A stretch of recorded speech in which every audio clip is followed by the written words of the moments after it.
Blessed good night to all. So what we would do is to continue the fight while the leader and the members of parliament, the senators, continue the fight inside the parliament. It is our job to continue the fight outside of the parliament. And therefore, on the 10th of December, we are going to mobilize over 30,000 individuals in this country to let Keith Rowley and the PNM know that we have had enough of their misbehavior in public office, their misrepresentation of the truth, their interference in relation to our democracy, and therefore we are going to stand to fight the battle together. We are going to fight against the murder rate. We are going to fight against food prices. We are going to fight against the fuel increase. We are going to fight against the unemployment. We are going to fight against the worst government ever. We are going to fight about the worst infrastructure. We are going to fight, ladies and gentlemen, for the interference of our democracy by this dictatorial government under the leadership of Christopher Rowley.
Good afternoon to each and everyone. Welcome to Facts Not Fiction on the Douglas platform. Of course, today being Friday, I want to welcome all our viewers, our listeners. I want to remind you as we go along that sometimes the boat may go through rough waters. Sometimes the sea might be calm, but to reach our destination, it is a must, and so shall it be. So welcome. Today, ladies and gentlemen, if you have been paying close attention to the debate in our parliament on the private motion that the opposition filed within the parliament on crime, I trust and hope that you have seen the way in which the leader of the opposition, the honorable political leader, Kamla Prasad Bisesa, the way in which she have articulated the whole of her presentation, that at some time within her presentation, the government will have to interrupt after Fitzgerald Idiotic Hines finishes contribution and as usual continue to blame and cast aspersions on individual, whether sitting member of the Senate or members of the public. It is natural that the PNM have since recognized that they cannot lead this country because for 7 long years, ladies and gentlemen, what we have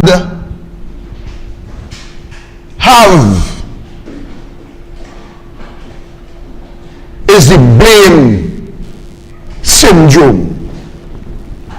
The blame syndrome. And that is what the government is suffering with. They have no plans, they have no idea, they have no solution, they have no policy. So what they do is to blame, cast aspersions and to blame. When it's not blame you, it's blame me. When it's not blame me, it's blame Anil. When it's not blame Anil, it's blame Tanku. When it's not blame Tanku, it's to blame Saddam. And when it's not to blame Saddam, it's to blame Munilal. And when it's not to blame Munilal, blame Jolin John. And when it's not to blame Jolin John, blame David Naked. And that's the modus operandi of the PNM. They have no idea. They do not know what to do to run the country. They doesn't know what it takes to run Trinidad and Tobago. So it's all about blame. But the leader of the opposition went on to remind the deputy speaker and the government, and most of all you, the population, because you see, inside the parliament is what can be considered as a shotgun institution. That anytime you bring issues that show up the negligence, the incompetence of the government, then they use the third person. And the third person would be the speaker or the deputy. And they utilize that option to shut down the process so that you, the public, cannot have a proper understanding as to what is going on in this country. When you listen to the opposition leader and she reiterates the countless times that the opposition went to the parliament and went to the parliament on a matter of definite, urgent importance. And on every occasion when the opposition brought that to the parliament, the speaker, and he said, PNM George will dismiss it. There is nothing urgent about crime. Could you imagine? Not under this standing order. Could you imagine? While the citizens of this country is dying from criminality, the speaker and the PNM will shoot down every motion that the opposition raised in the Parliament of Trinidad and Tobago to deal with the crime situation.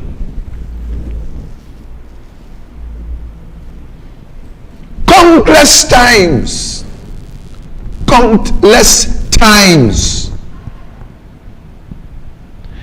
That remind me as to when the opposition had brought the motion in relation to COVID-19.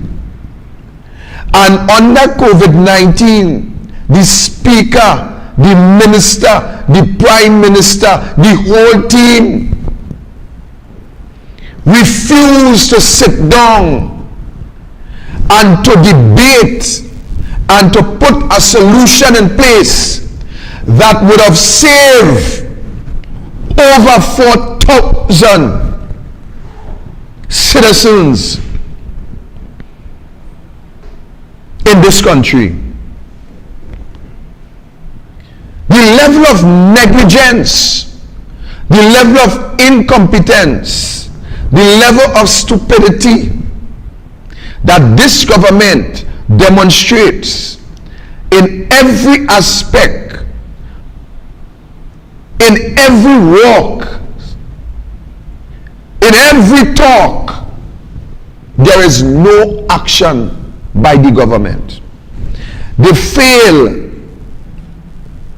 with COVID-19. They fail with infrastructure. They fail with crime. They fail with managing the economy. They fail in the education sector. They fail in public utilities. They fail in social development. They fail in housing. They fail, they fail, they fail. So what is left to be done? And I could tell you here tonight, while the opposition is doing their job, there is not a single member of parliament on the government side that will stand up in the parliament and say, look, we have to come to terms with reality. The horse is out the stable, crime is out of control, and therefore we would support the motion that the opposition bring to this, I would say, honorable house, you know. That's what I really good to say, you know. But bring to this house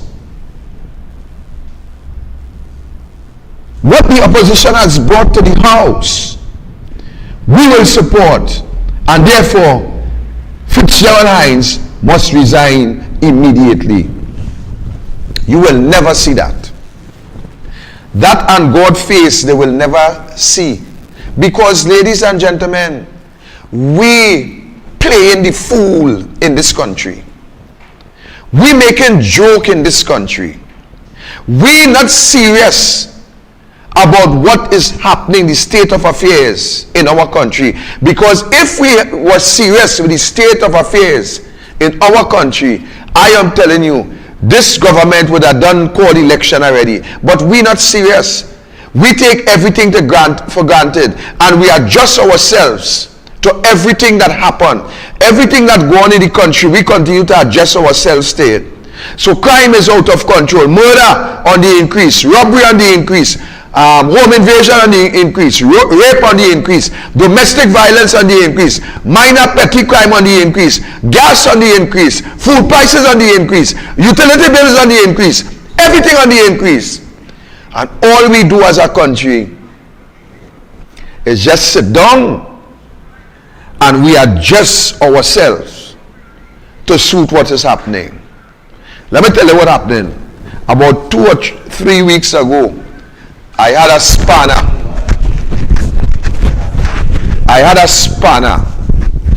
And out of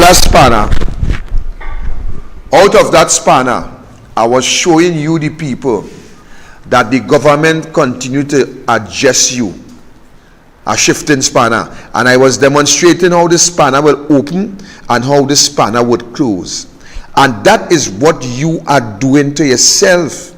You are now adjusting yourself to the criminality in this country. You are now adjusting yourself to the high fuel price. You are now adjusting yourself to the out of control crime situation.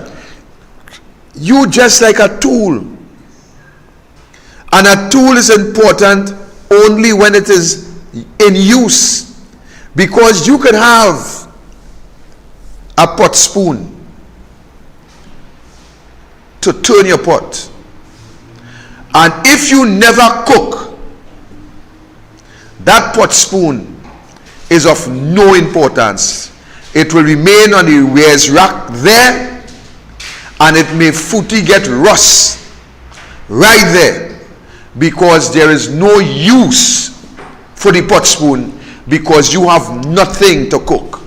That is how the government treats you. They have no use for you until it's time to vote. You could be home, sit down in your rocking chair, on your bed, sick, bedridden, cannot move. When it's time to vote, they will send a stretcher, people to tote you out to get you to vote. You know why? Because that is the time that they have use for you. So you have become a political tool.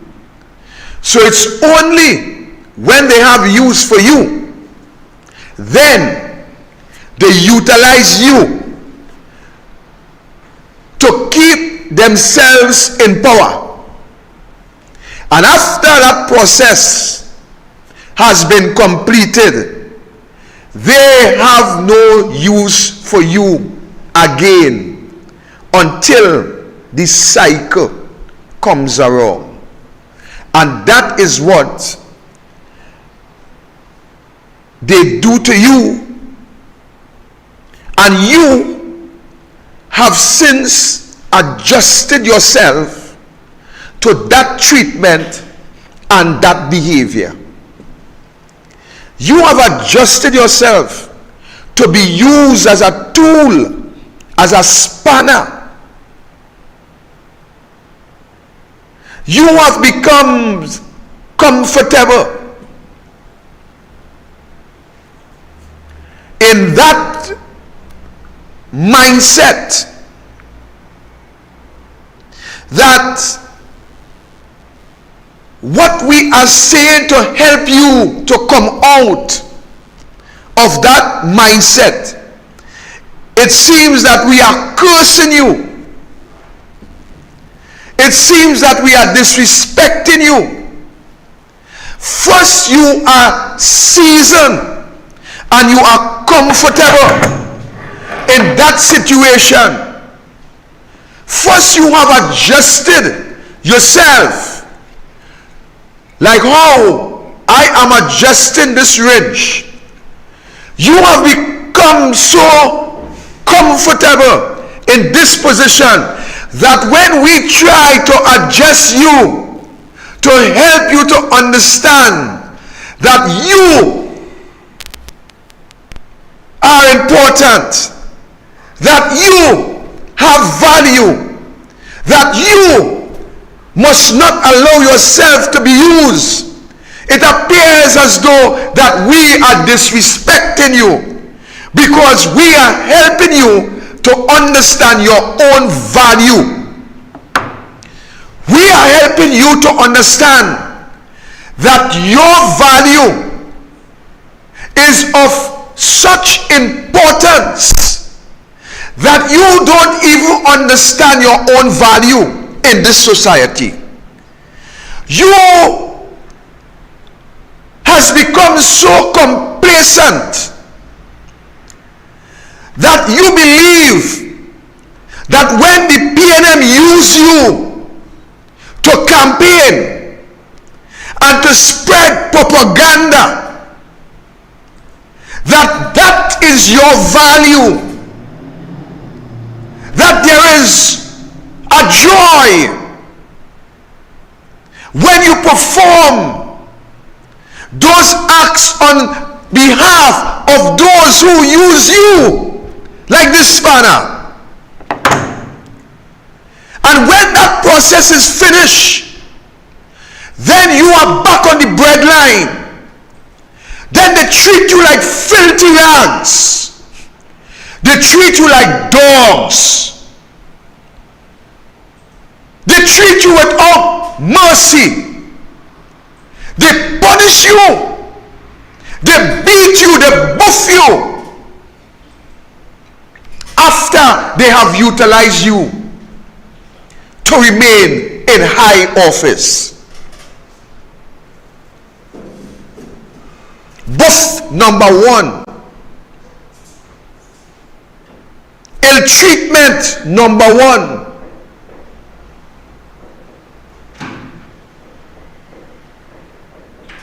You have supported the PNM for years. Since in the days of Eric Williams. Since in the days when Eric Williams will use the Marabuntas from John as thugs, as bullies, as to intimidate others past the Karani Bridge. You were comfortable. You were happy that we were bullies and that we were following a process.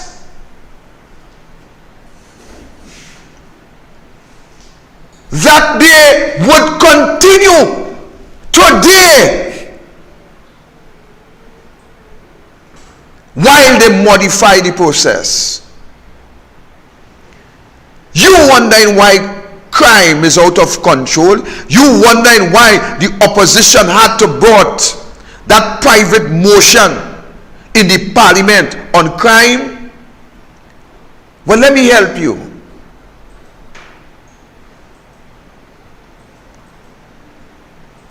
The gangs in this country, ladies and gentlemen, they were created, birthed, nurtured, and financed by the People's National Movement.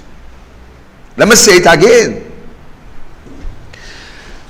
The gangs in this country were created, birthed, and well financed by the PNM. The PNM is the mother of all gangs in this country. And if our laws were serious, then the whole of the PNM would have been in prison for gang-related activities.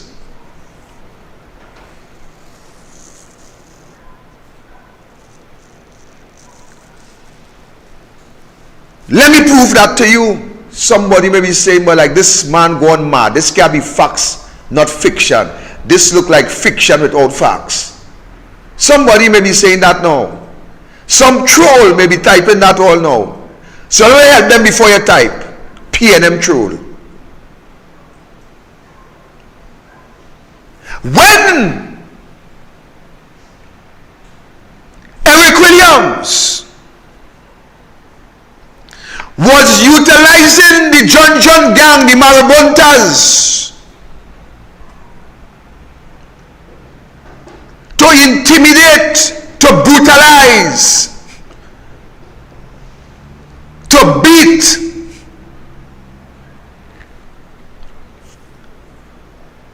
What kind of activities was that? Was it gang-related activities? When Patrick Manning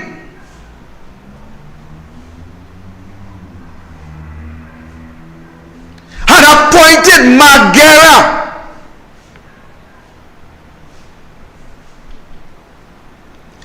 as a political advisor to Jarat Narain,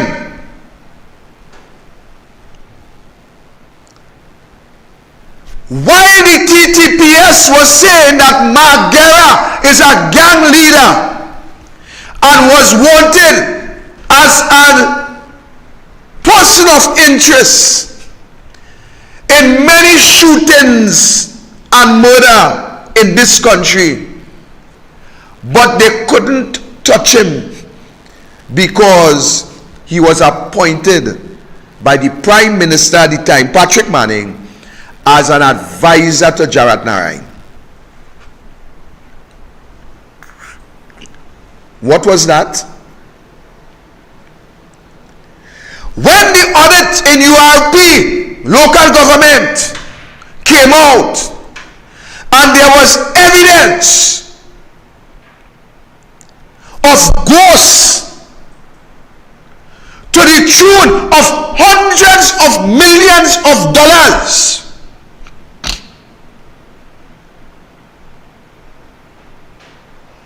where the allegations from the security forces was saying that this money was utilized to buy guns and ammunition and to extend gang-related activities in John Laverty throughout the East-West corridor. What was that?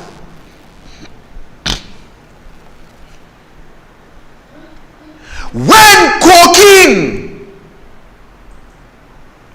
and motor bomb were found in the water tank of an opposition member, Sadiq Bash,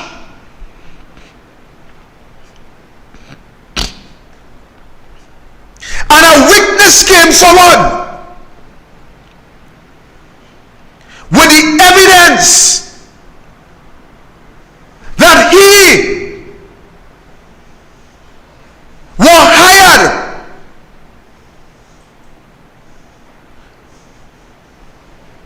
by the several names that were called.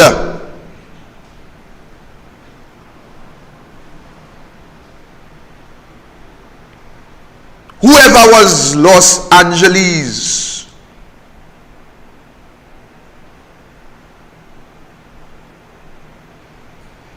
and whoever was living by whatever park, and whoever was in national security, and whoever was the chairman of whatever party, and whoever was acting police commissioner, and whoever was prime minister, it wasn't Kamala. It wasn't Kamala. And the witness was executed.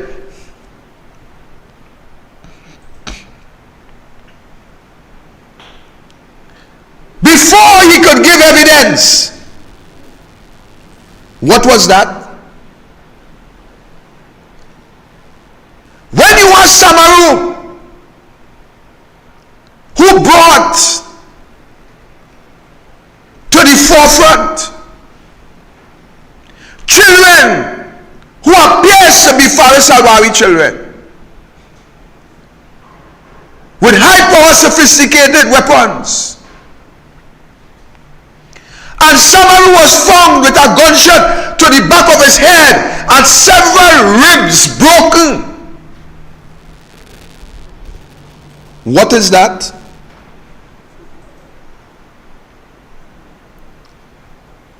Today I hear my leader spoke on the witness protection program, and she asked if it's operating, if it's funded properly, if it's staffed properly, and most important, if those persons are safe.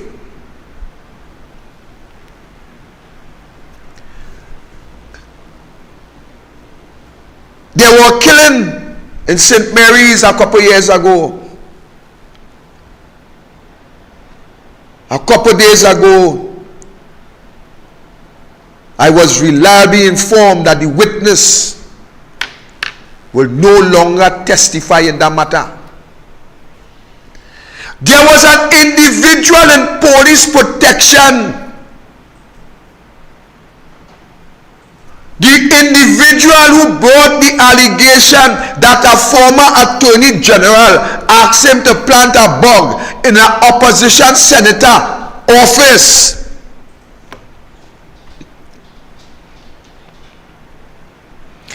I want Trinidad and Tobago to tell me, how was that individual poisoned while in police protection?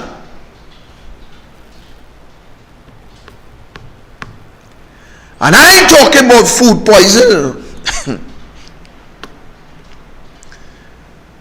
You could reverse that to poison in food.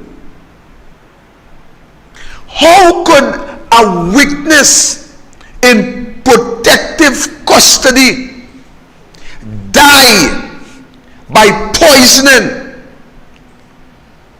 A witness in a high-profile matter where our ex-attorney general asked him to break the law. What is that?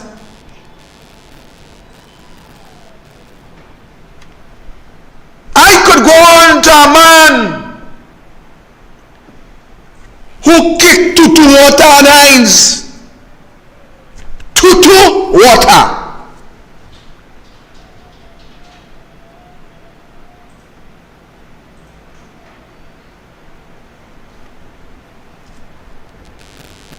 Dead by bullet.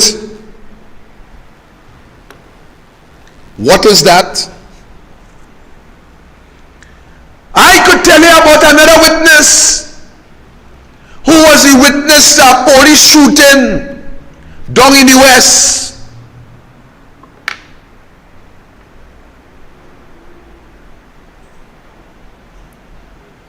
Dead by bullet. What is that? I could tell you about Schoon's son when he bought, you remember email boat? When he was arrested and taken to the station, in the station diary, an ex-attorney general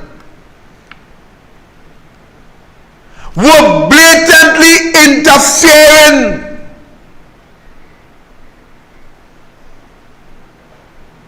and perverting the cause of natural justice. What is that?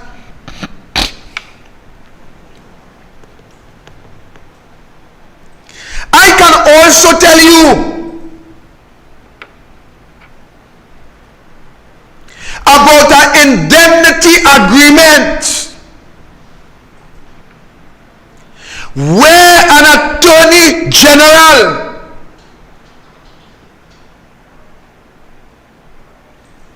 together with a member of the Police Service Commission at the time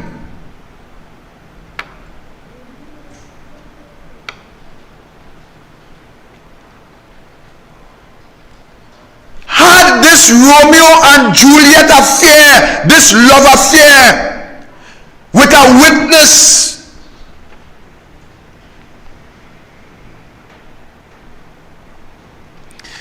Having a document prepared contrary to law,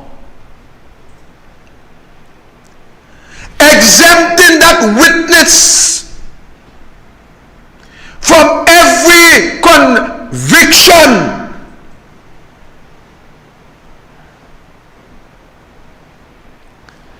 putting in place a presidential pardon.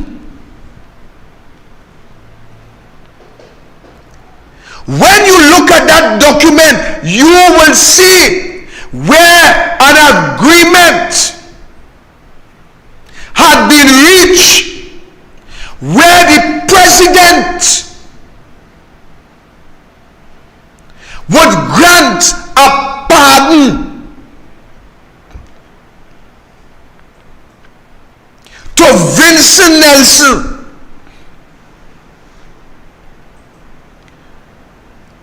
the deal went on, ladies and gentlemen,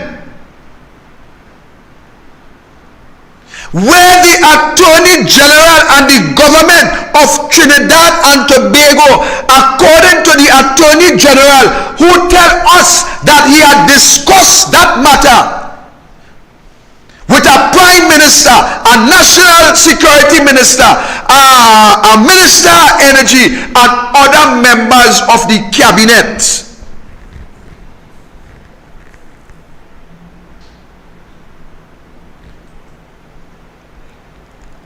Where they took $6 million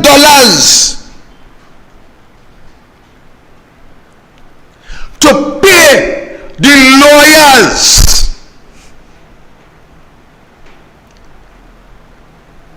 that represent the same man that they lock up, the same man that they made an agreement that he will get a pardon from all convictions. Which part of the deal was for that man to plead guilty in order to implicate two UNC senators? And I really want to bring in UNC senators inside the mix, you know. I just want to say two individuals. Because I know some of you, as you hear UNC, because of the brainwash and the ideology that you follow over the years, you tend to miss the point and miss the essence and miss the breach of our constitution in this country. So two individuals, they have solicited lies and fabrication and pay $6 million, have a man to come to the court and plead guilty, and to the end of the day they will have that man pardoned by the president of Trinidad and Tobago, where the same man would be able to go and practice his law, and to the end of the day get a conviction to two individuals because of political strife. What is that? That is gang related and criminal activities.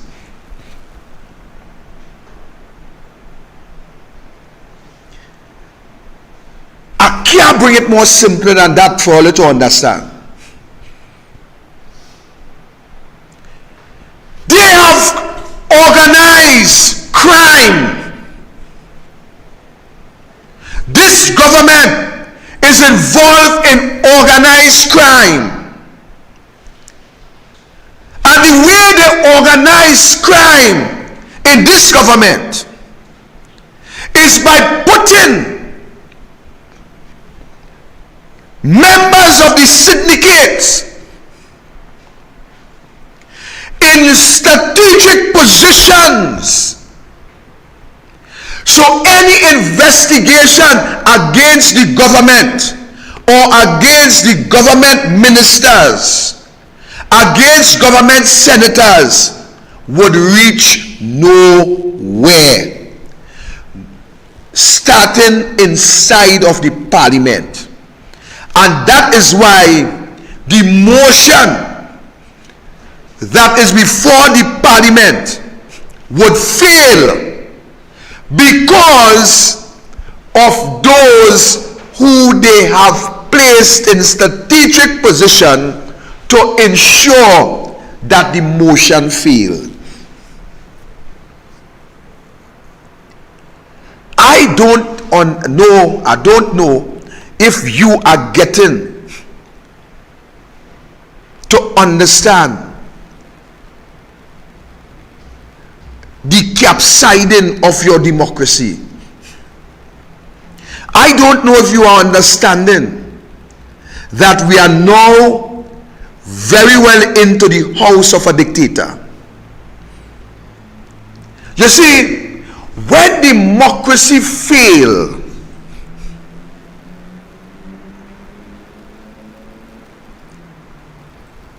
it causes a deadly effect, not just on you, but also on your children, your grandchildren, and those who the male have not yet sown the seed. When democracy is trampled upon people, you will not feel the immediate effects in large quantities or large dosage.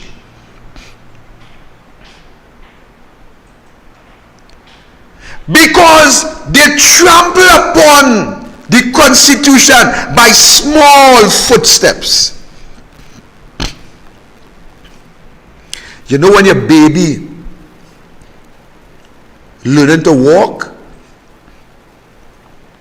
how the baby will hold on and smile and make a step, and you will say, yes, Chanel, come on, walk for daddy, Shin, walk for daddy, and she laugh and she make a next step, and you stand up for and you say, yes, Shin, come at me daddy girl, come at me daddy girl, and boom, Chanel fall down, and boom, Chanel bust she lip, and boom, Chanel start a ball. And then you lift up Chanel and you say, all right, Popo, daddy Popo, all right, don't cry. But Chanel is in pain and agony.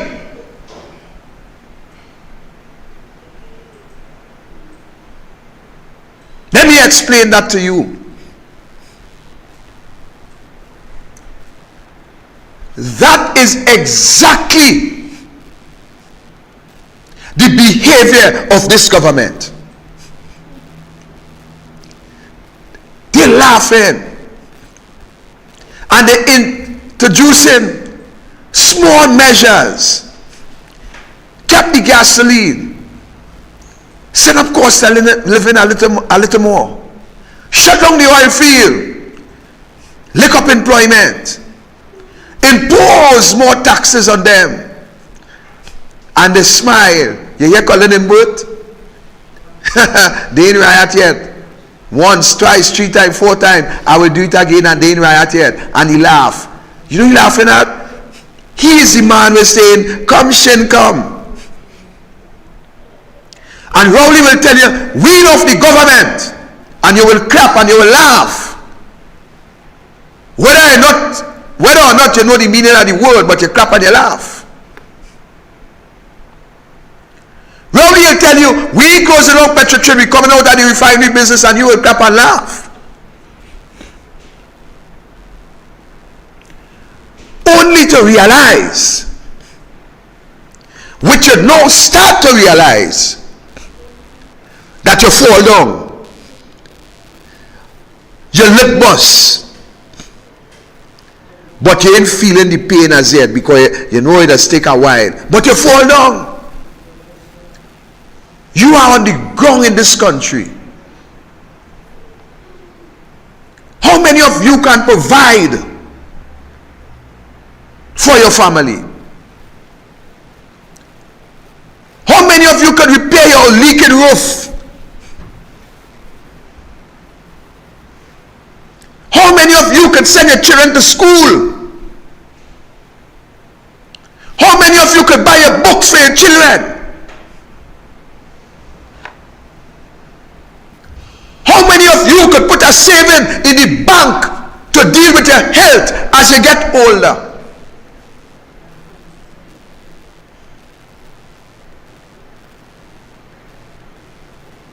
You seen the picture now? Or you still ain't seen it yet?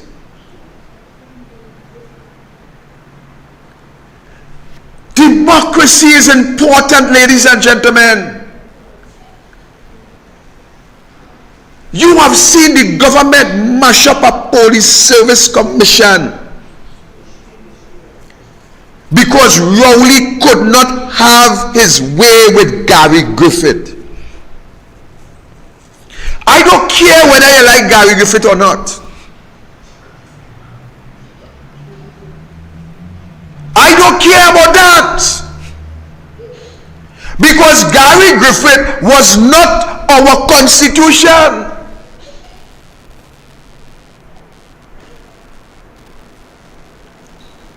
But you have seen Keith Rowley, Blissy Prasad, and the president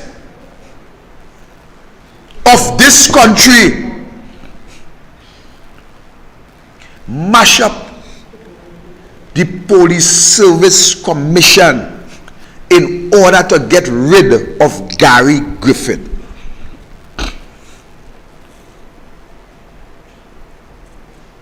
Why?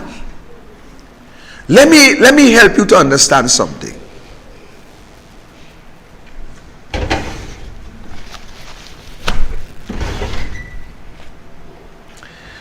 Let's just say this paper towel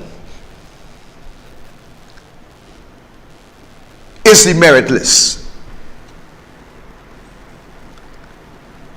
On this list may have 8 or 10 names. On this list, there will be placed 1, 2, 3, 4, 5, 6, 7, 8, 9, 10 based on the completion of a process which is guided by a constitution of this country. The people who are invested with the power to conduct this exercise, the Constitution gives them that power to do so.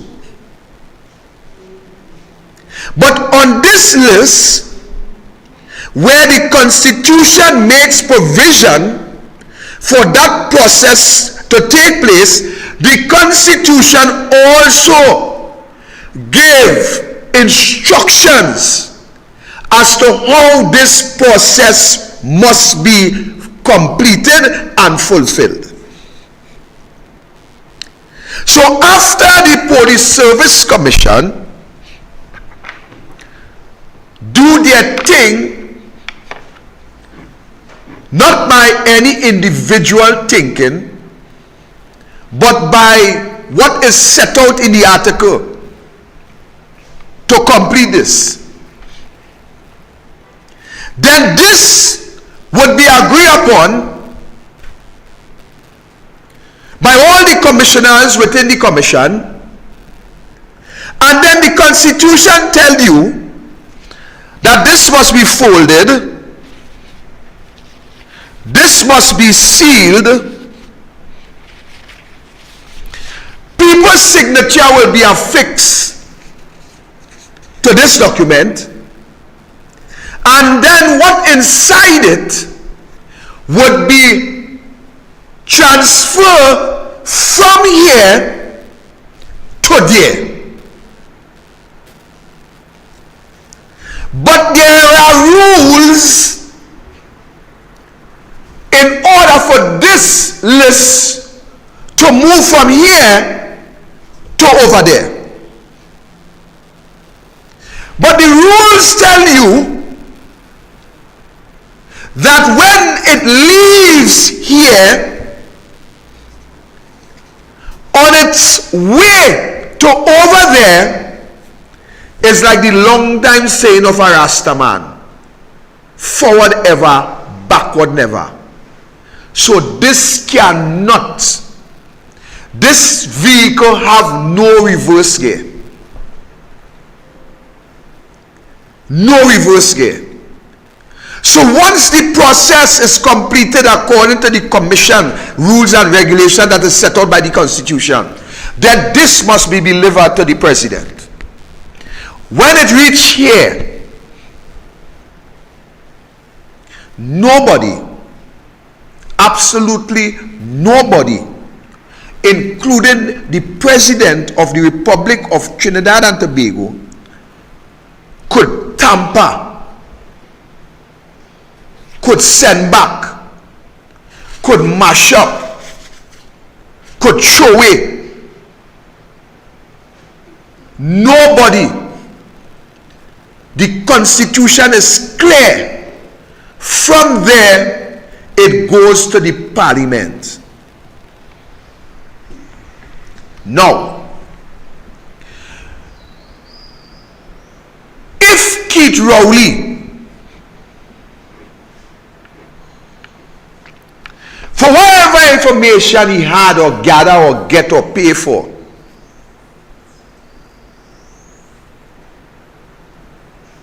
he will have his time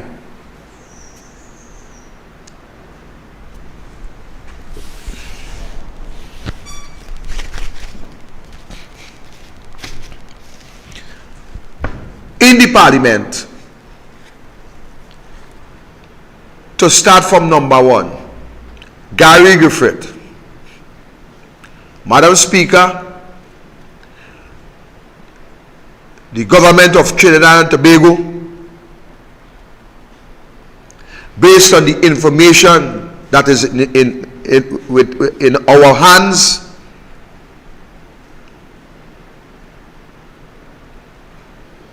we will not accept the number one position for Commissioner of Police.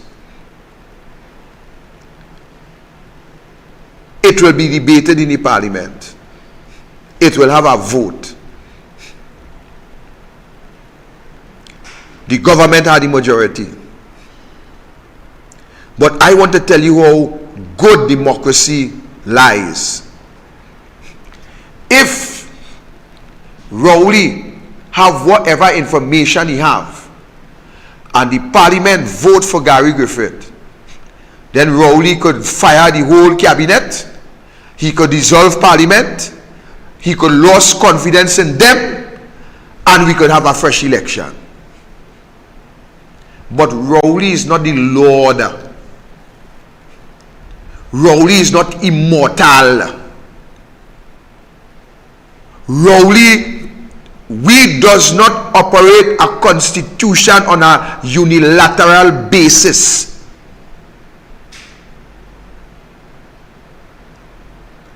So Rowley would have had his chance to reject Gary Griffith in the Parliament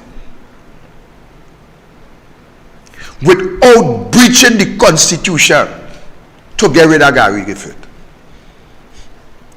But let me ask some questions now. Is it to say that the information that Rowley say he had that make him go to President House to break the law, is it to say that that information was like email gate? It was fabricated?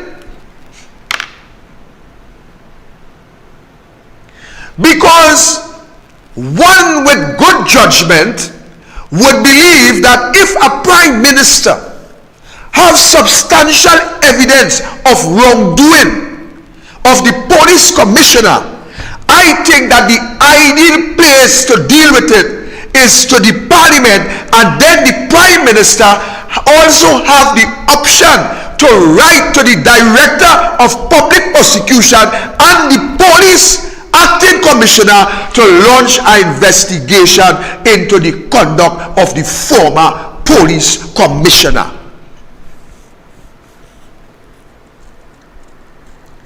You see, I am bringing it where everybody could understand it. A man tell me this week, Robert, I want to start to use parliamentary language. Let me tell you something. I could be in the Parliament. When I talk it, I want the man on the street to understand what's going on in the Parliament. That is me. If you have a problem with that, then make sure I ain't go there. Because I want the man on the street to understand what is happening in the Parliament. I don't want 30% of the country alone to understand, you know. I want all of the country to understand. Because when it's time for election, it's not 30% of the people going and vote, you know. It's all going and vote. So I want all to understand what happening in the parliament. So my language will always be where everybody could understand. And if you don't like that, then put it in a pipe and smoke that. But Keith Rowley tell the country that he went to the president because national security head, like if there is some big position, he have information that we don't have.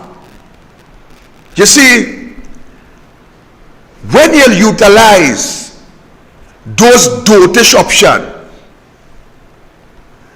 a man could fabricate anything on you. And then a prime minister could say, I have information. What is information? He better go and squeeze that boil somewhere. You see that boil? Squeeze that boil somewhere and get that information out the head, because it seems like the information is inside the brain. You have the parliament to bring your information, debate it, get the police and the DPP involved. If you have all this information, but you see that information has to be an email gate, information, fabrication. So you can't take chance to go to the parliament to lay information, because you know what? When the debate there and investigation start, we will fully well see it's just another email gate. Why would you take Stanley John, ex-justice, and some man, some ex-defense force leader, and ask them whether according to through the police complainant authority or whatever, to go and do an investigation, when you have the people with the responsibility, you could investigate and lay charges. So you mash up the Constitution. Why, Rowley? Because you know that some of your own members would have supported Gary Griffith in the parliament. Because you know Gary Griffith and some of them is partner. Rowley, tell me now. Tell me, I ask him. So you break up the whole story.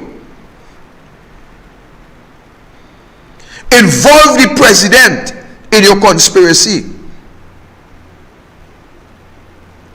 And today, the criminal element realized that there is no law and order by all you in government. The criminal element realized that if the president could break the law, who is we? The criminal element realized that the prime minister is lawless, who is we? The criminal element understand that it has $4.4 million in a venture credit union, who is we? The criminal element understand that there is $43,800 in a bank deal. Who is we? The criminal element understand that a man just walking out of the cabinet and walk back in and millions in the pocket. So you know what I'm saying? Who is we? The criminal element said, them could rub with pen on the head, we will rub with the gun and the knife. The criminal element said, we killing 1 or 2 or 600 a year, but them killing the whole country and the future generation in less than a year.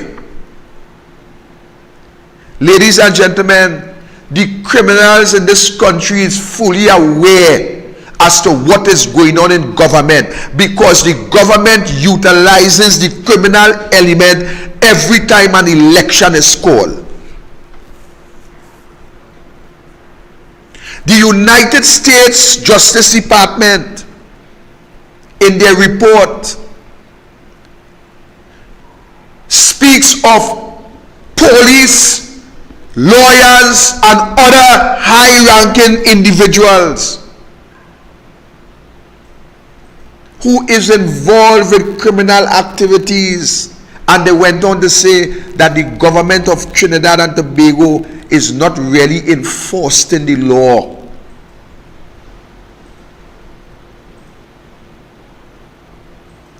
That is the reality. That is the reality. So because of the behavior of the government, everything is out of control. Don't just look at crime, you know. Crime might be the number one priority because we're heading towards a figure that we have never experienced before. So crime might very well be the number one priority. But infrastructure is number two. The whole place mash up. It had a Calypso thing, the whole place mash up. Something now, I ain't into Calypso too much. But the whole place mash up. A matter of fact, you and all mash up. You're weary, you're tired. You ain't see no end in sight to what is happening. All you're feeling is the pain and the agony by the administration, from the administration. You're seeing the rich getting richer while you getting hungrier. Yeah. You're seeing the rich getting richer while you getting hungrier.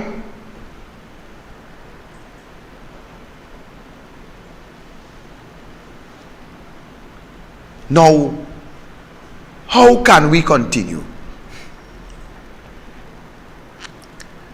So we're creating an opportunity for you.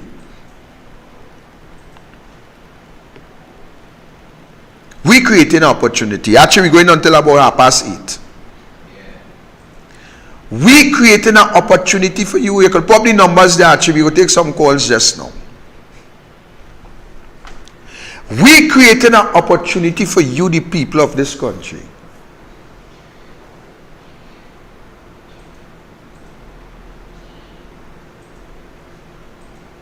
But the big $1 million question is,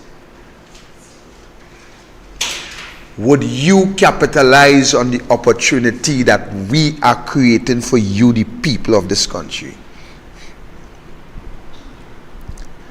I don't know whether or not you will. But what I do know is that the opportunity will be coming very soon.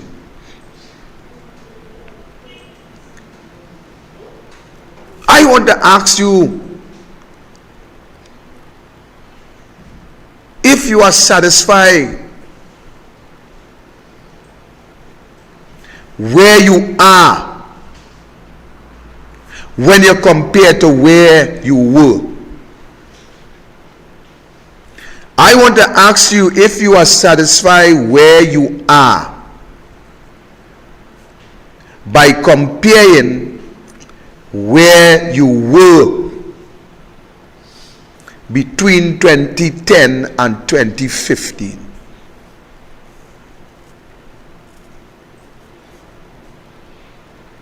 And if you are not satisfied, then my question is, why not? Question number one. What you intend to do about that? Question number two. How long you prepare to remain in this condition? Question number three. Where is your belly? Question number four.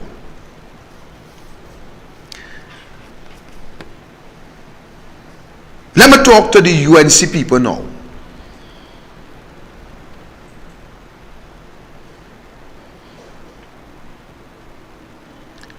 What do you want again in this country to happen to you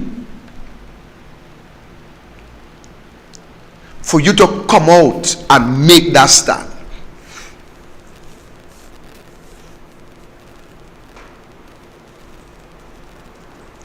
I have seen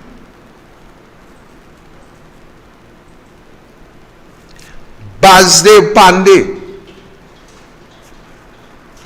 Kamna Prasad Bisesa risk this party, risk this party, put this party on the line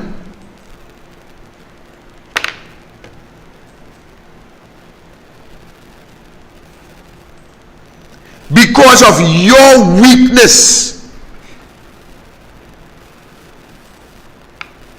and your infighting inside of the UNC.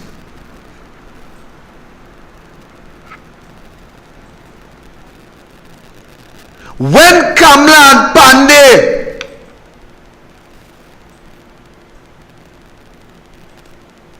give safe seats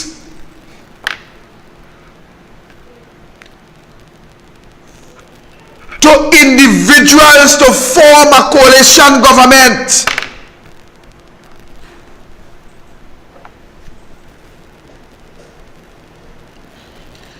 you didn't know that they was risking the party, risking their credibility as leaders,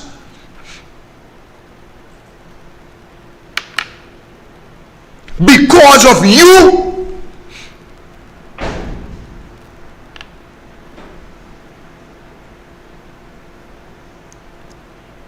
If those individuals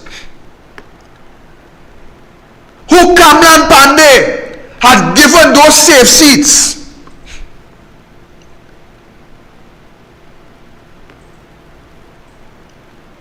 had decided just to walk away,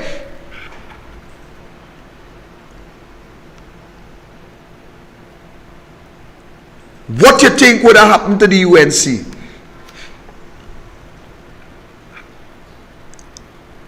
What you think would have happened to the UNC? They take serious risk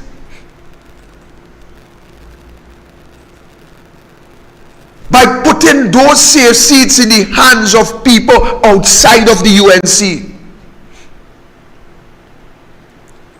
Because of your weaknesses and to save the country.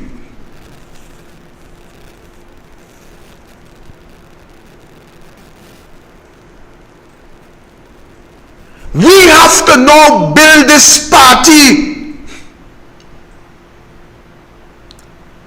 We have to build this party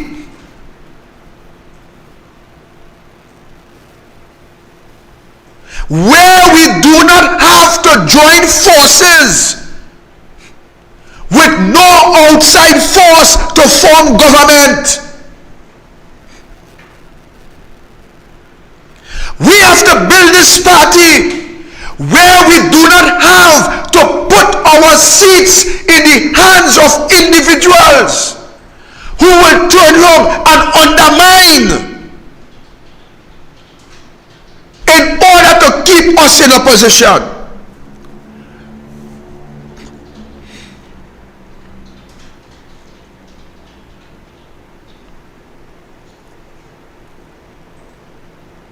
This party must remain viable on its own, but that could only happen with your help. And when you decide to stop the infighting and stop the undermining.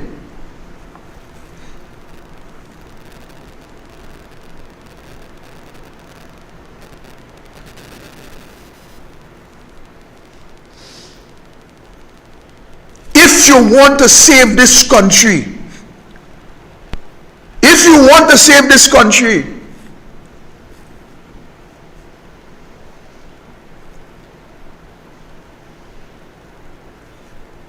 stop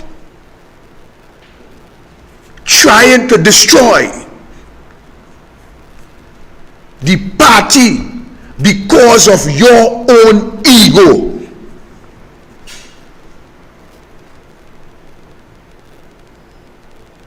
And I'm talking to everybody. I'm talking to me and all.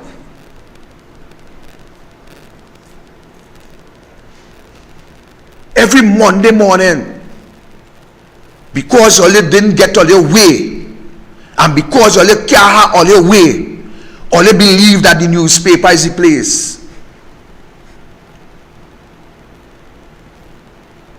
Come not this one, come not that one, come not this one, come not the other, and come not the other. The same Kamla who mine and feed all you.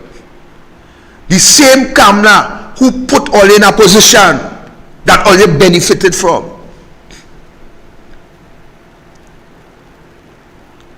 But today all you like headless chicken. Siding with the enemy. Listen how dangerous it is, you know. Siding with the enemy against the same party that sustained you over the years. The same party that sustained you over the years. All you on the papers, all you on some talk show by day or some doty station. And all you could try to do is to break up because all you didn't get all your way. The country going down the drain. The country falling apart. The country future is in jeopardy. The youths are in jeopardy. It seems that there is no hope in this country for the young people. But yet still, who are on some radio station, who was big ministers and on some radio station, who was minister probably hiding behind some mosque or some mandate or some wherever. But every Monday morning is an old talk about UNC and Kamala. UNC and Kamala. Why the country mashing up? Victor, you know, you're very right. This party is about 25 years old.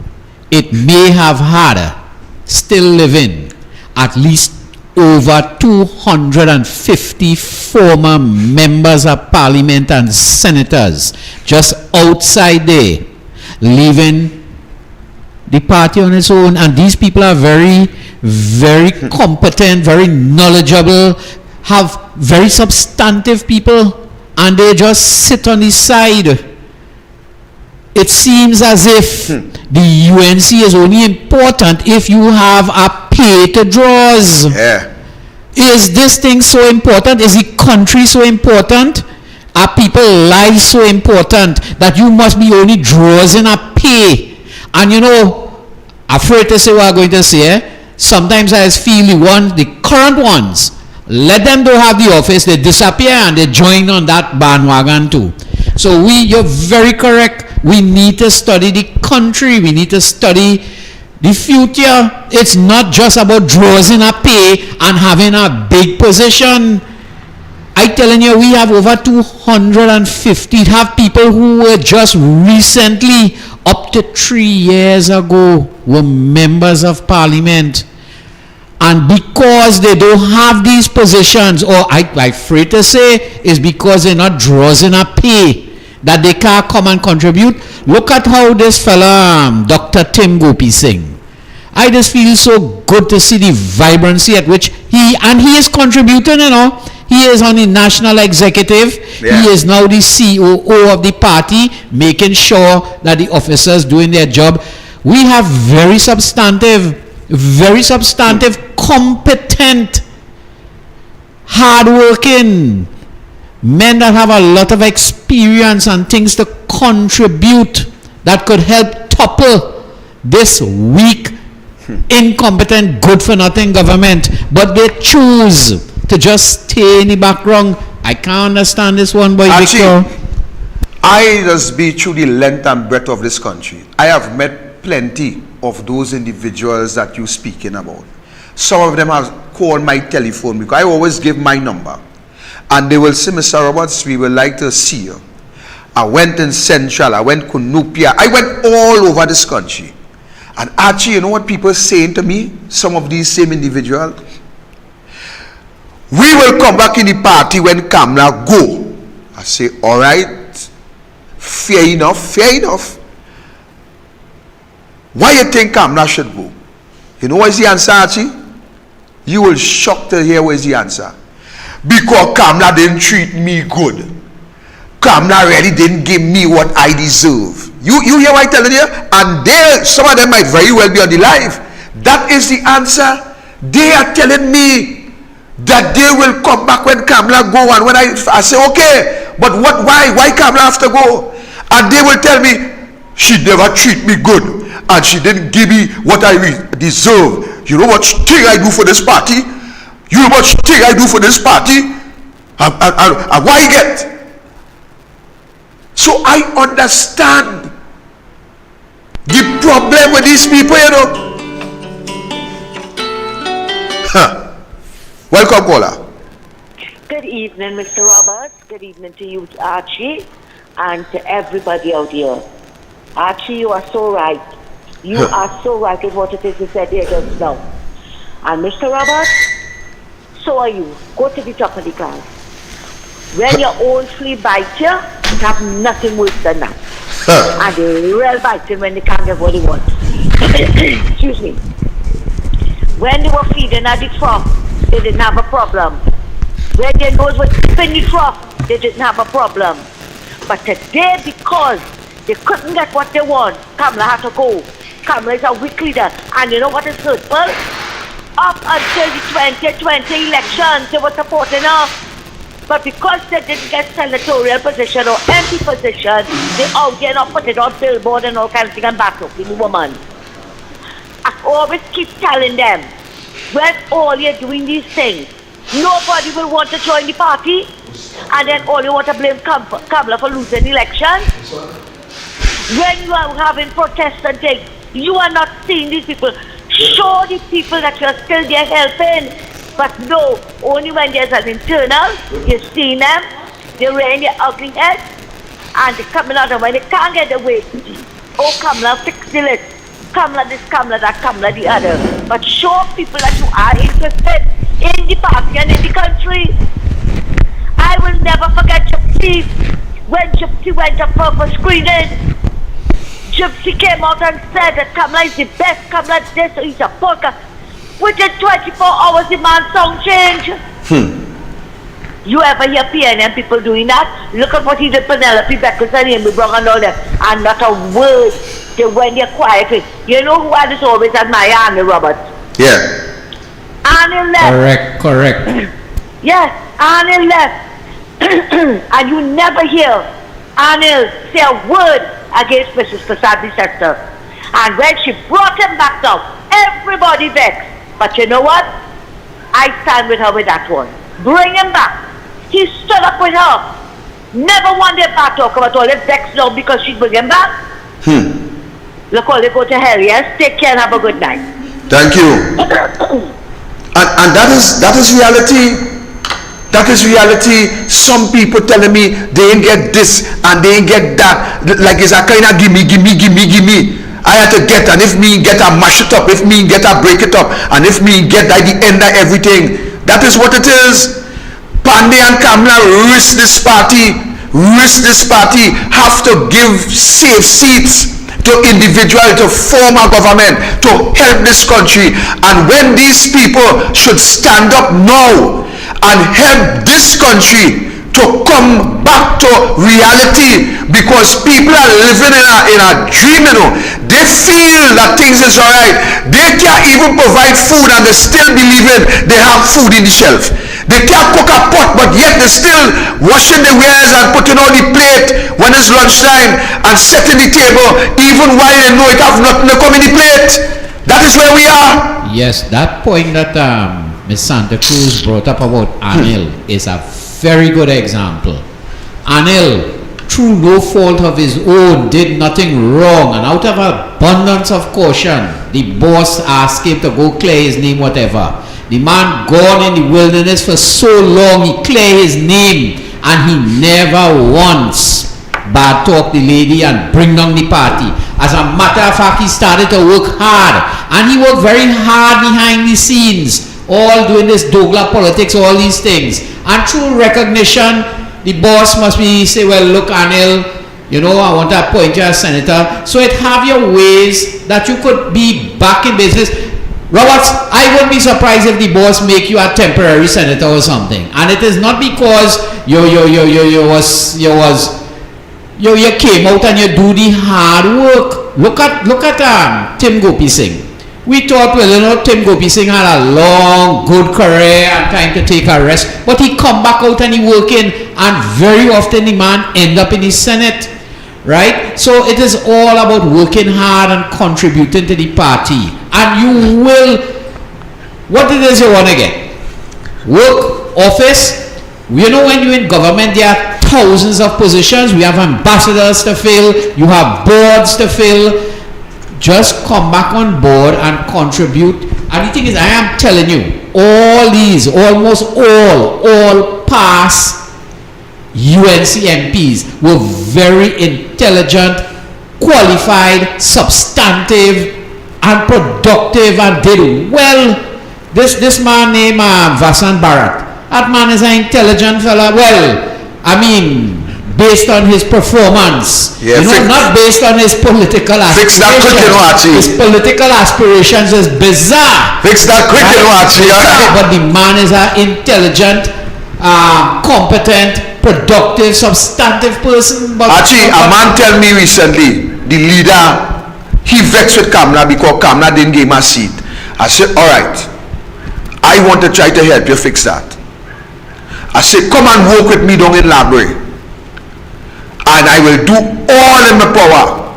Even if the leader send me back library, I will refuse it, just for you to get a seat to fight.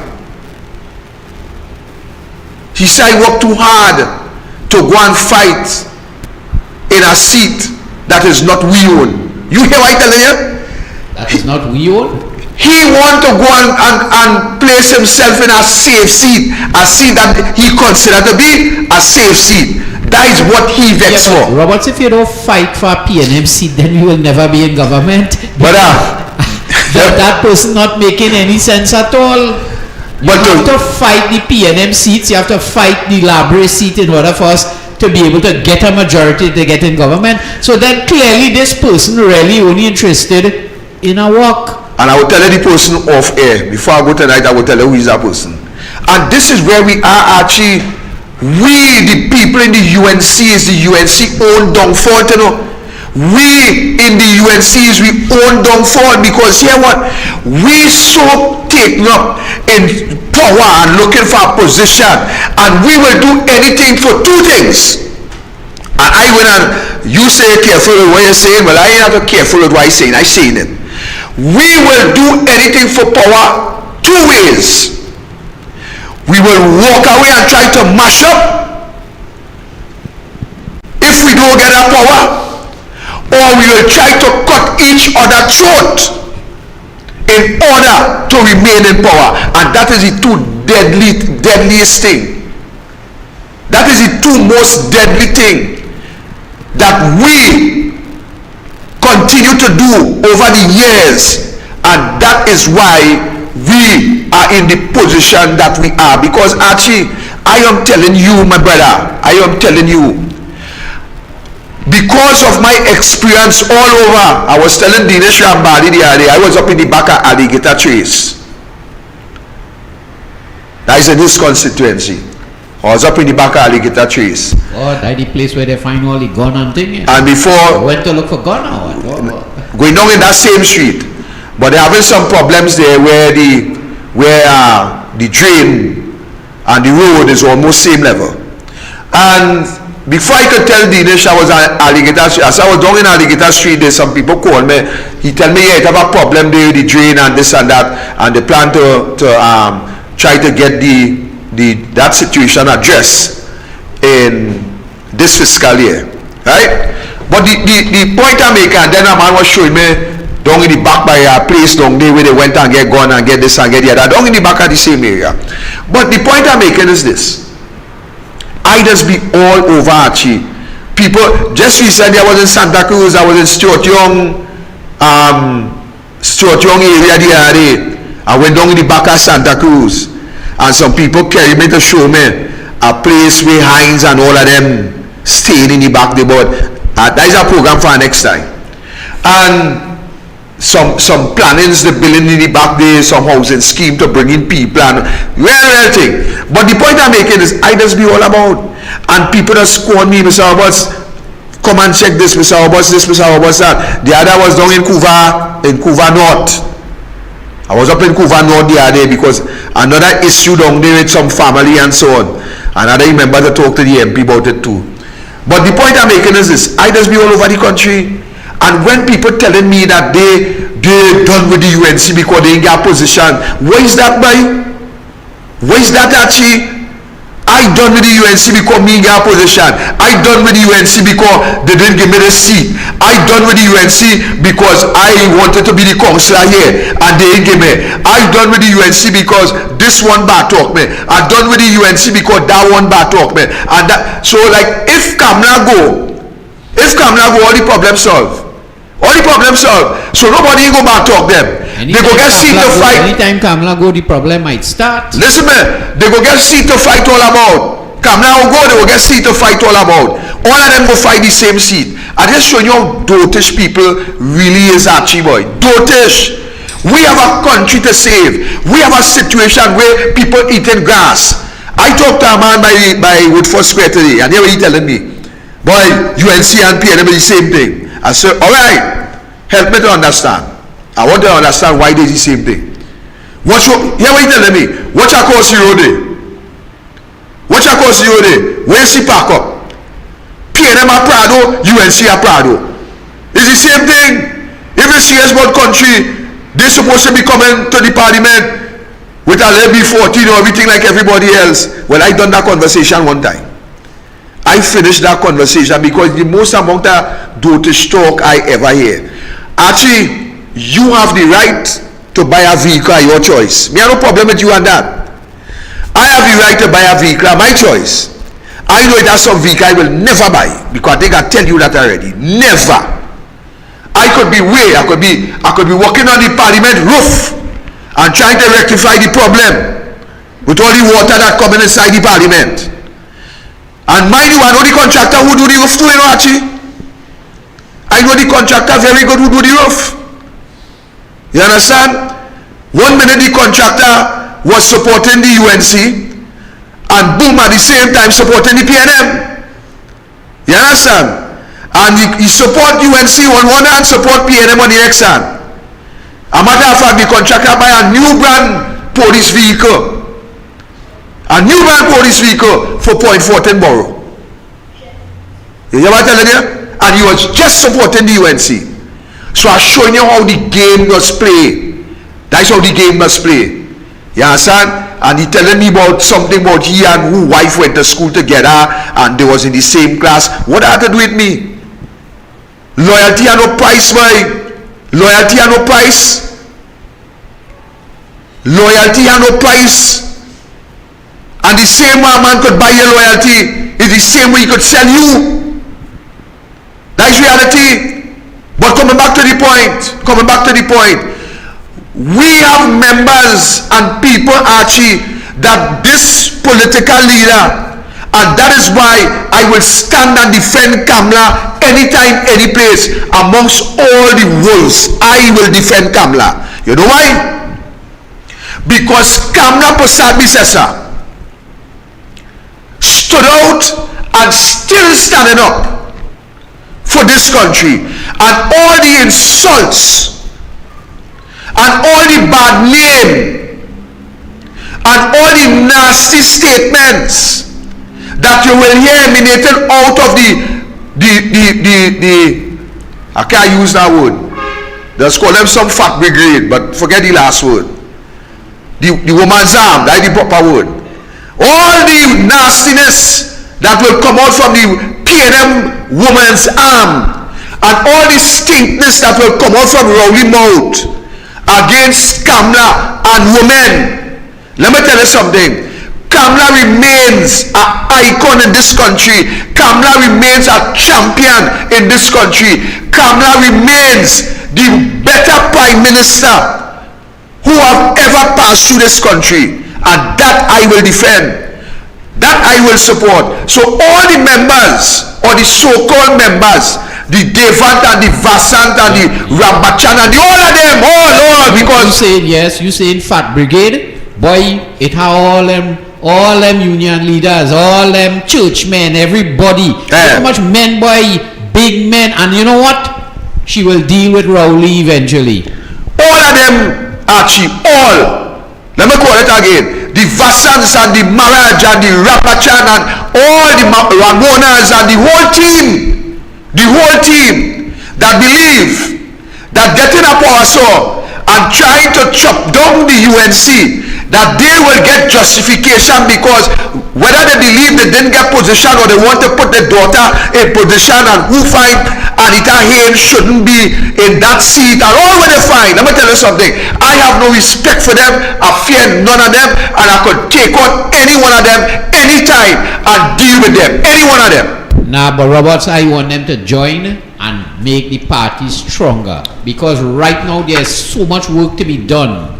There's so much work to be done, right? And they're very, very capable, and a little assistance, and we could topple that government so easily, so easily. Archie, let me tell you something, brother, and I admire your courage, and I am telling you, I have no problem with any one of them coming back into the folds of the UNC. But let me tell you what I have a problem with. I have a problem with the nasty, stinking, dirty attitude as human beings. When you cannot get your way, you try to mash up and destroy. Because let me tell you something, Archie, it is easier not to say than to say, because when the damage go out based on what you say about people's character, the sorry that you may want to echo and say, I'm sorry, the damage they already done. Keith Rowley stand up and lie in the parliament, but who in the UNC want to kill a journalist, and what that caused the UNC to lose an election, because the damage from Keith Rowley utterance had spread throughout the rank and file of this country, that even UNC people were saying, well, since that is the case, they will not support the UNC. And while the damage was already done, and people know that it is not true, it was never true, the fact remains is that the UNC out of government because of the utterance, the damage that was done. And before I talk, it's the same thing when some of the individuals who was in the UNC. Let me take the call. Welcome, caller. Good day. Give me some volume, actually. I need it. You could hear? Yeah, caller, go ahead. What happened? I wanted to talk to Victor Robert. Speak. I call him and talk to him. I want to know if I could call him and talk to him off the air. Yes, sir. My number is 316-4468. Let me just write it down now, because this is important. No problem.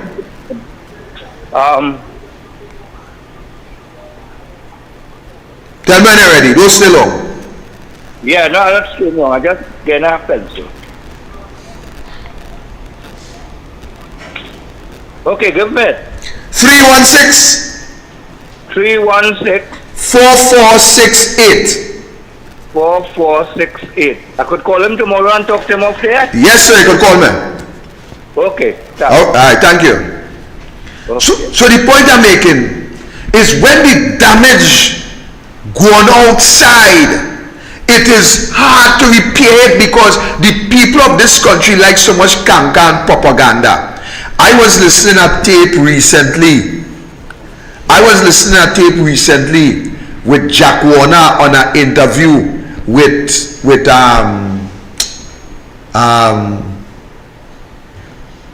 was it Rennie B boy?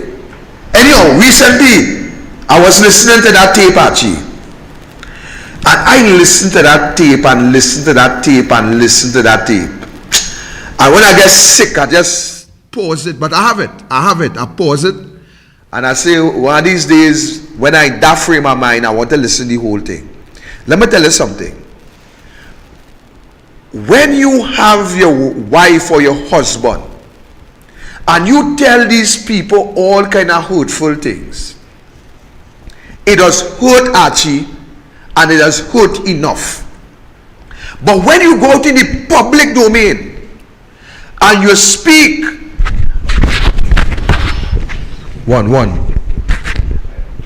you speak and you go in the public and you backtalk your wife and backtalk your husband and say all kind of lies and untruth, to the end of the day, you tell me I could take off this one.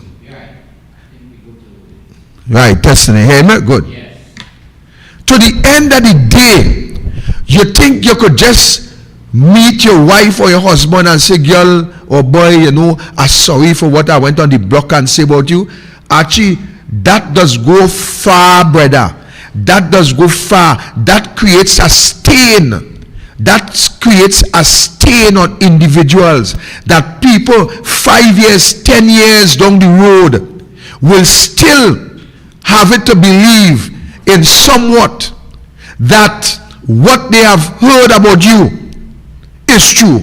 That is the danger with these individuals who did not get their way in the UNC and goes to the public domain and fabricate and manufacture to get a sympathy from the public and to get some support from the public, whether because they are ashamed because they did not get the position that they were in, or because Kamala removed them and Kamala did not go to the public domain and say why she removed them. So to the end of the day, they seek to get public support by going out and create all kind of mischief and old talk to get some level of justification. And I am saying, while I have no problem with these individuals coming back into the party and support, I am telling you, I will have a serious problem, a very serious problem, if these people come back into the party and was placed in certain position without they earning by merit the position. March 10th, they could come. All of them welcome. I invite, I send a invitation to Surajata Rambachan. I send one to Gary Griffith. I send one to Jack Warner. I send one to Vasan Bharat. I send one to David Maraj. I send it to everybody. Everybody. And let me tell you something. Palaseco, March 10th. I comment on that a little bit. All of them. All of them. Everybody. I send one. And let me tell you something. People have to start to work on merit. Start to work on merit. Because watch, let me tell you something, Archie.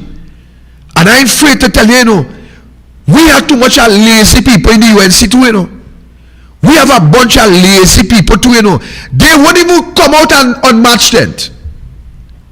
Let me tell you something. First, they're lazy. They wouldn't even come out on the 10th of December, sorry. They wouldn't even come out on the 10th of December. But you know what? Everybody wants to benefit when the UNC in power. But how much people want to work to ensure that the UNC get back in power? And that is my issue. And that is why I'm dealing with them here today. Once and for all.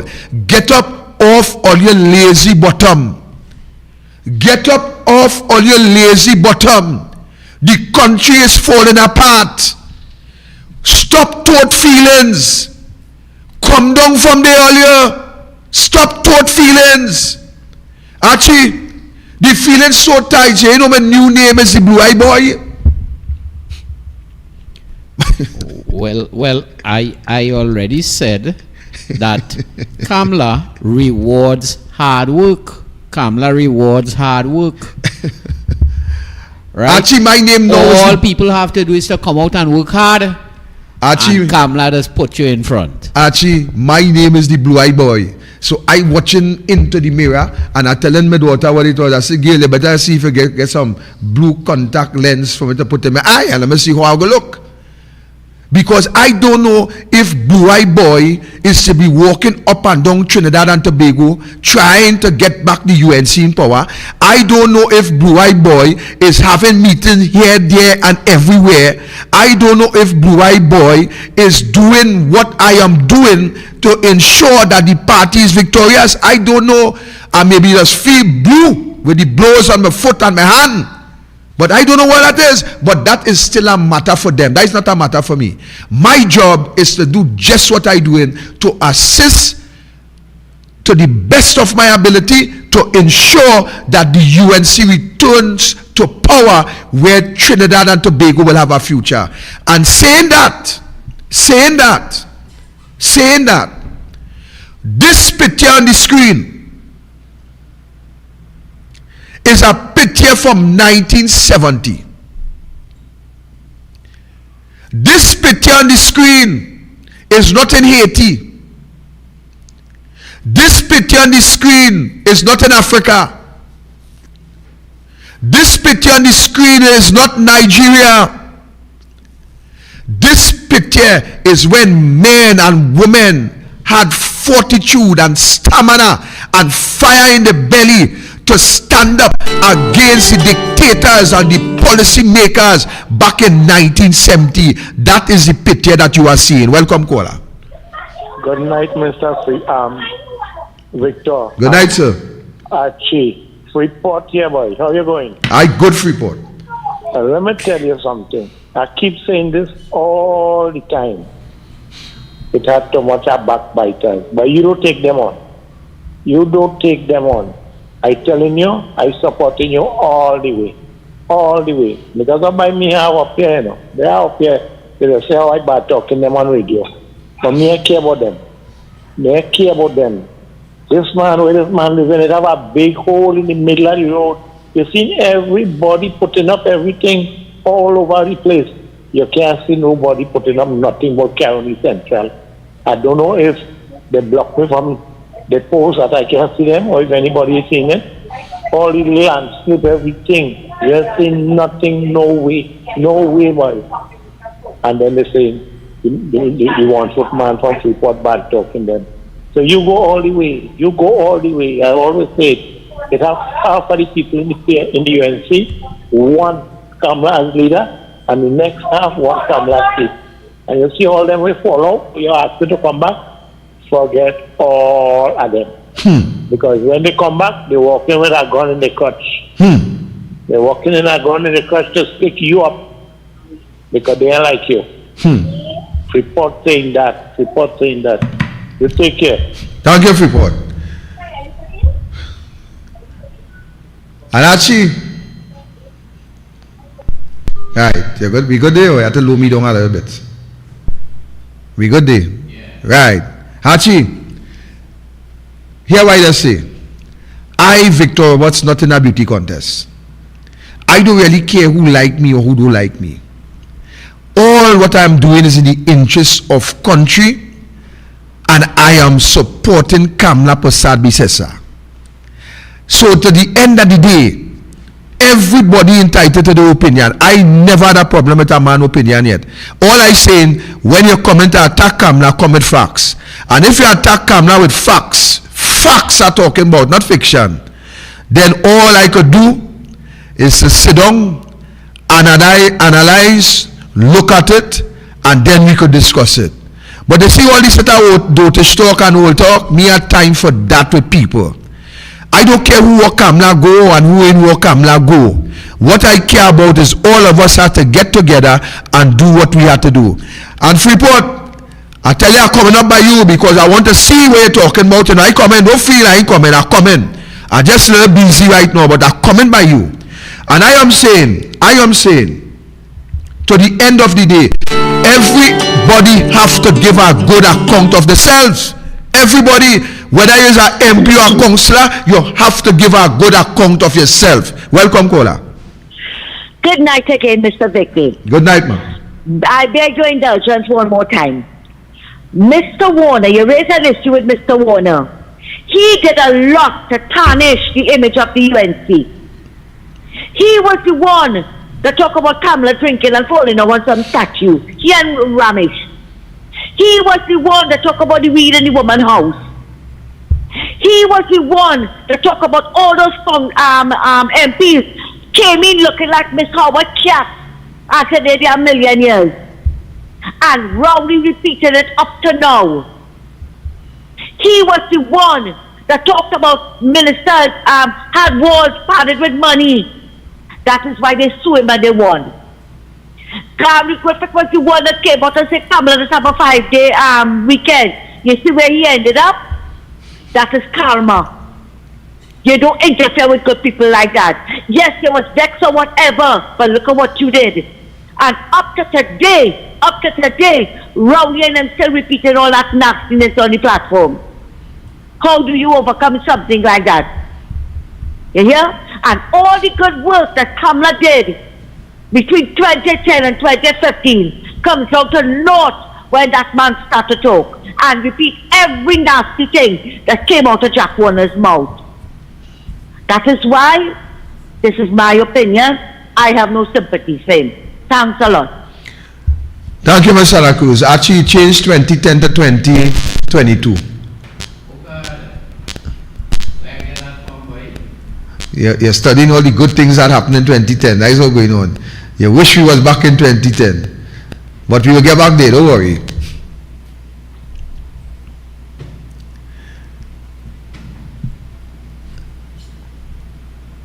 The work that Kamala Prasad Bisesa do will always be outstanding. Always be outstanding. Rowley could repeat what he wants on a platform. You see, there is a small handful of individuals who will go with what Rowley will say on a daily basis. But the population, the young people, they're not interested in old talk, you know. They want to hear, they want to see something tangible. They want to know that they have a future. Rowley become, and I think Mrs. Prasad Bisesa said it in the parliament today, that Rowley's song, people start to run out and listening to that chorus. Kamala this and Kamala that. Kamala this and Kamala that. People fed up of that. Kamala this and Kamala that, don't put food in your pot. Kamala this and Kamala that, don't give you book grant. Kamala this and Kamala that, don't give you laptop. Kamala this and Kamala that, don't give you MIC. Kamala this and Kamala that, don't give you baby grant. Kamala this and Kamala that, don't give you good roads. Kamala this and Kamala that, don't give you subsidy on fuel. Kamala this and Kamala that, don't remove VAT off as 5 or 7,000 food items. Kamala this and Kamala that will not help the country. The country is aware of Rowley propaganda. Welcome, caller. Yes, good night, Mr. Roberts and Archie. I just want to make a brief point. Trinidad, what you have been talking here, I hope people can understand the danger that Trinidad is in. Right now, Trinidad is running on borrowed money. And that is how bad it is. Yes. You're running your house on borrowed money. So they really need to know how serious things is in this country. And they're borrowing more. And actually, I'm saying, you see, people are aware. People is aware of what is happening. People understand what is going on in this country. That is why the 10th of December 2022 is of utmost importance. The 10th of December is where we must come out in our numbers to put a stop to Kamala this and Kamala that, to put a stop to the interference of all the independent institutions. The 10th of December 2022 is to put a stop to the corruption of the PNM. The 10th of December 2022 is to put a stop to the breaches of the Constitution. The 10th of December 2022, ladies and gentlemen, we must begin the process in calling the masses to take to the streets lawfully and to ensure that democracy prevail in our country, that your children and your grandchildren will have an opportunity to obey and to respect law and order.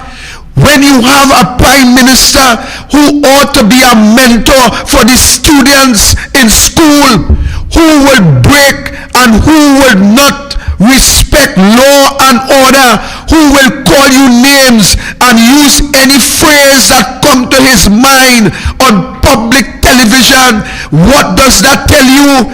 A prime minister who will go at length and conspire and mash up the office of the president and infringe on the rights of our citizens, to seek vengeance against Gary Griffith, whether you like him or you don't like him. That is not the issue. The issue is the prime minister break the law and breach the Constitution, and that we must not accept. Whether or not you like Gary Griffith, we must stand up for what is right in this country. We cannot punish citizens and send them to prison for breaking the law.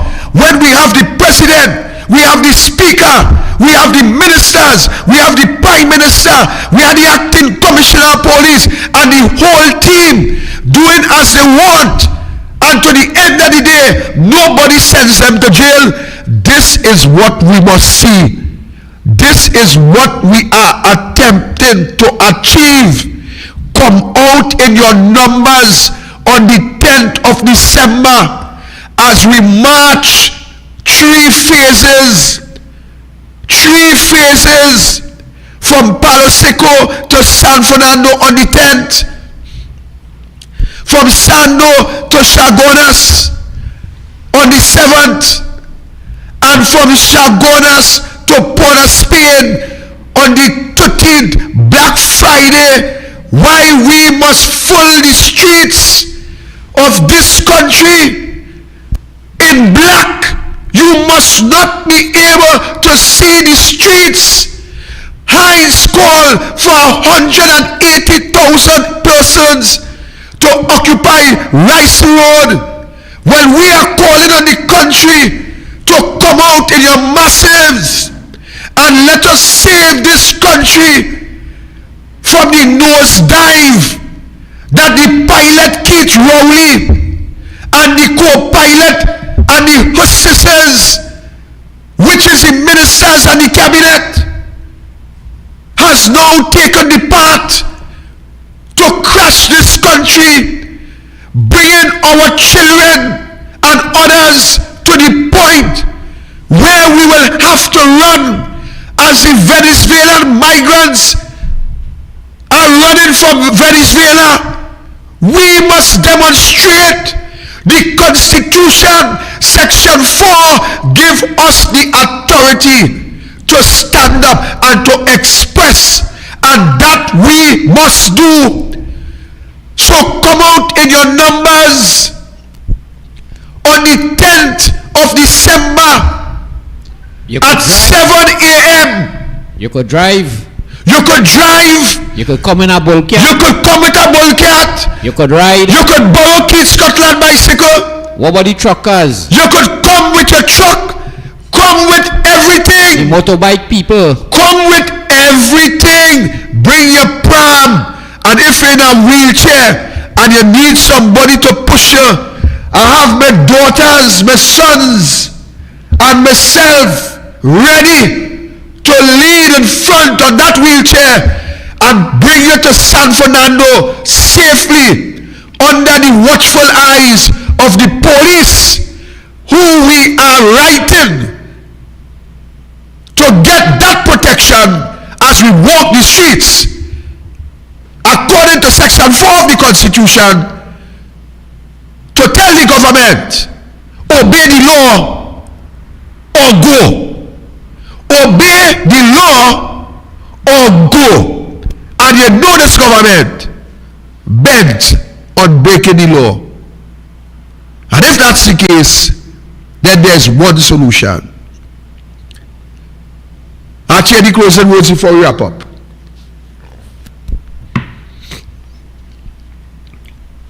$30,000 people. Exactly what you're seeing there. That picture you're seeing on your screen, that was in 1970. Look at people come out. And Archie, and they didn't have internet, and they didn't have all this kind of methods of communication. And look at people come out. Archie, we had to put up this picture on every show.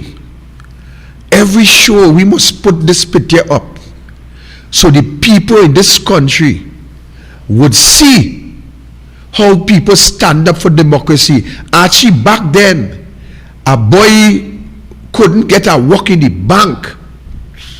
A boy had no future, you know. And that is where we have now reached in this country, where the young people cannot see a future. Young people, this is your opportunity. Young people, this is your time. Young people, here is where you must show that you would not tolerate the behavior of a government who intend to finance their financiers and to allow their children to born, their grandchildren to born into richness with the wealth that they have taken, stolen from you, the young people of this country. The time has come where you must stand up and come out in your tens of thousands on the 10th, starting in Paraseco and concluding on the 13th with this three-phase march to bring justice to yourself and to your children that you will soon bring into this world and in the country of Trinidad and Tobago. Here is where we have to leave it, ladies and gentlemen. I have another engagement to go to. So I am saying we will meet again. Remember, press conference Saturday. First of all, Dogra Politics Saturday. Then remember, press conference 10 to T on